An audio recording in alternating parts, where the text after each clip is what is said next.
Months ago today, 14-year-old Zaylee Day Smith died when an oil tank she was playing on exploded. Now a rule change is pending before a state agency in hopes of preventing another tragedy like this in Louisiana. Tonight, her family shares their support for the changes to these discarded dangers. I am writing today in support of the Zaylee Day Smith law. Jerry Perkins reads a letter about a 14-year-old girl. The death of Zaylee rocked my family and friends.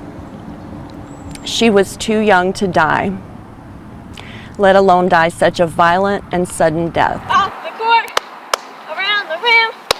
This video is hard to watch. We want to warn you, the words we're about to say that match the video you'll see are disturbing. The surveillance video captures an explosion, an abandoned tank battery blown 200 feet in the air, 400 yards to a neighboring property. That 14-year-old girl, Zaylee Day, was playing on those tanks. Her body was so crushed we had to have a closed casket. The explosion killed her.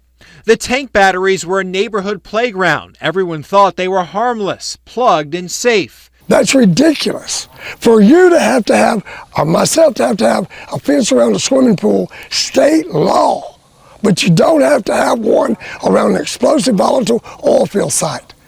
What happened here? We aired this story back in July. That month, the State Department of Natural Resources, or DNR, started writing new regulations. Those rules would apply to tanks located within a city, close to a highway, home, school, or church, like the one that killed Zaylee. The safety measures include forcing companies to build a fence with a lock at least 4 feet high around the tank, hatches not used for pressure relief to be sealed, and a warning sign to be placed next to the tank or ladder. The cost is somewhat minimal of putting a fence and things like that around these tank batteries. Compared to the cost of losing another life like this, yes.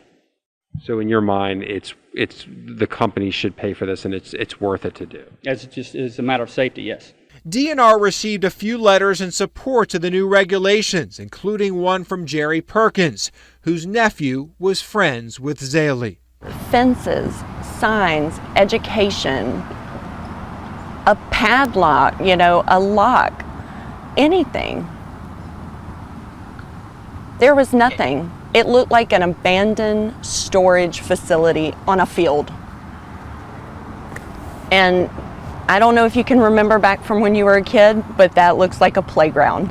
DNR sent those new regulations to a state legislative committee for review. Later this year, those regulations could be approved, essentially making them law. What are they doing? They haven't done anything. I mean, if they can get this law passed, yes, I think it would be enough. Jerry Perkins urges the state to protect others so another death like this doesn't happen. We needed a fence and a sign. We implore you, you are the lawmakers, do something. Perkins not only wants the state to act, but hopes the operators of those sites will be held responsible. I just got really angry thinking about it. These corporations, they have deep pockets, and you're going to put an oil tank on someone's property or near someone's property, near a church. Children don't know these things, and if I'm driving my car and I hurt someone, I'm liable for that. Why aren't they liable? They need to be responsible for their actions. You can't put something so dangerous near people who aren't educated about it and just say, oh, flip a coin, The rule change had no opposition submitted. It is still pending before the State Department of Natural Resources, but the agency tells us it hopes to have action on the rule before the end of the year.